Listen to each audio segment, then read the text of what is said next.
This is Twig. This week in Congregate, the show that's as pointless as deer hugging during the nightfall. Episode 15, the one with the 2 weeks inside. Hello, I'm Mishu. I'm Mircha. And we're here to talk about a boatload of games. It's been 2 weeks since our last confession, and they've piled up, I guess. Yeah, but at least they're awesome games, so we're gonna have fun. Kicking Not it like off. anyone's missing us. Well, maybe they are. Maybe they are. Okay. Kicking it off with Snail Bob 2.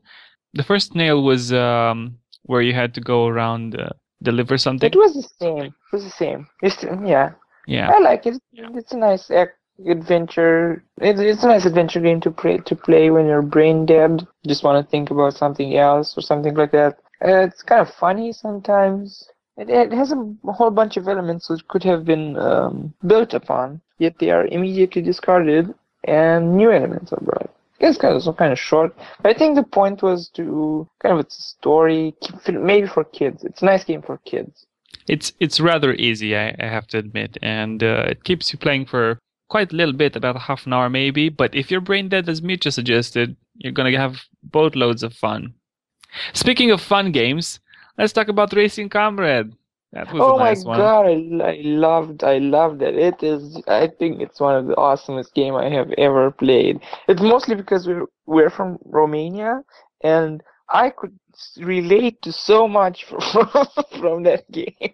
I'll have to clarify this for the listeners. This guy, he's born in 1990, at the time when the communists were already gone from Romania. He doesn't know shit about this, but he's heard the story. And I can still relate.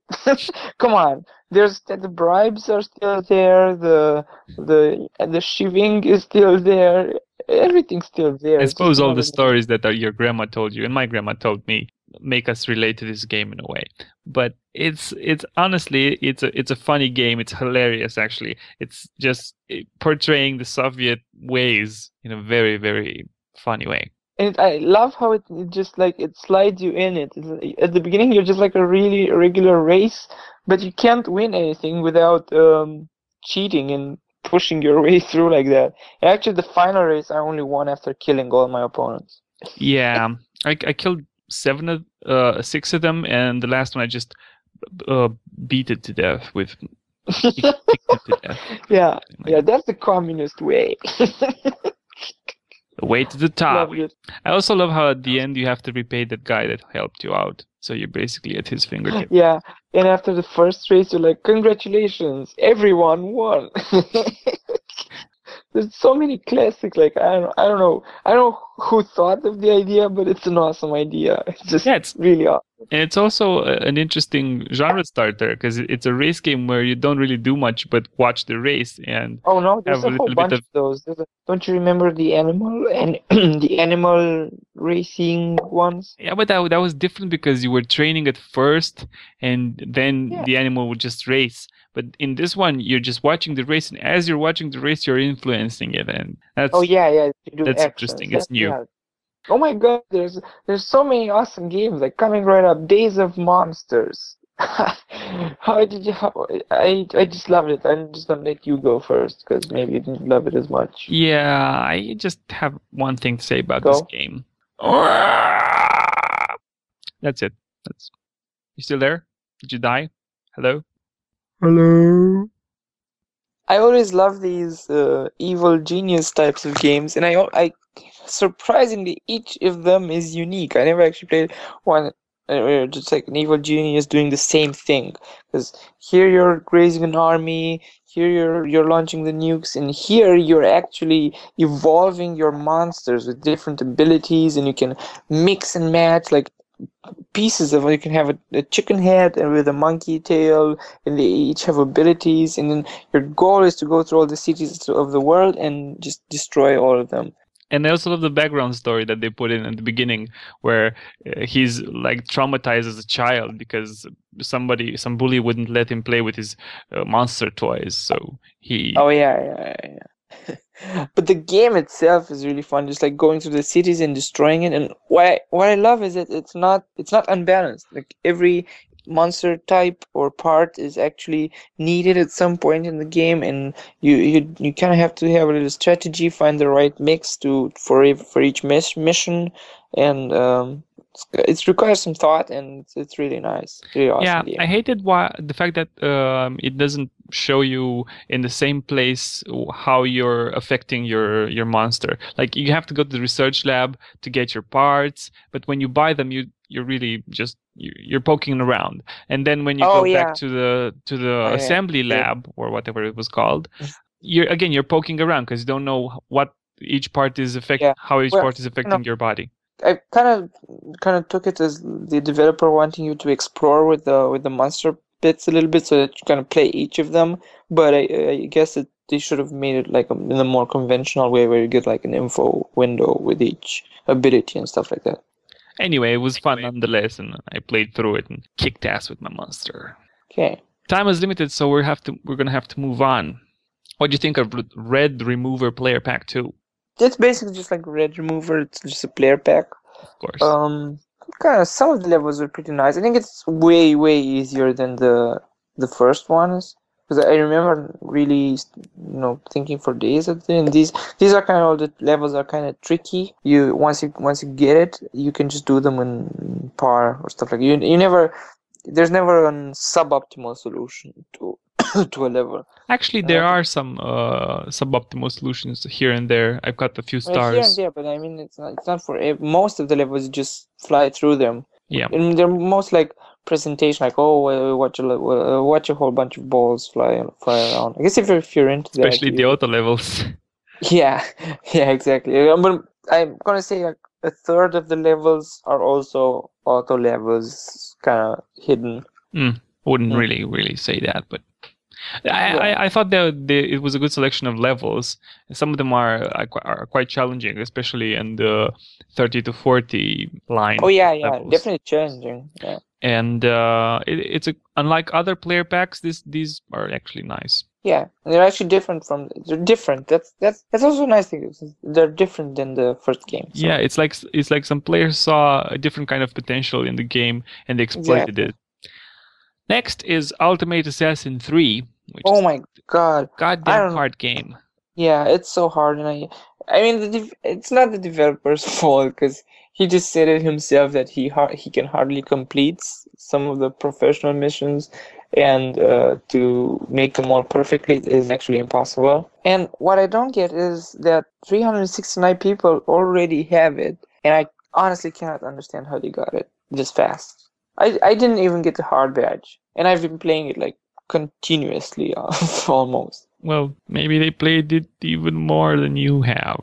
I don't know. I'm gonna say cheaty face here, because really, it is impossible. The developer said it's impossible, and the hard badge is also really hard. They should make really hard badges.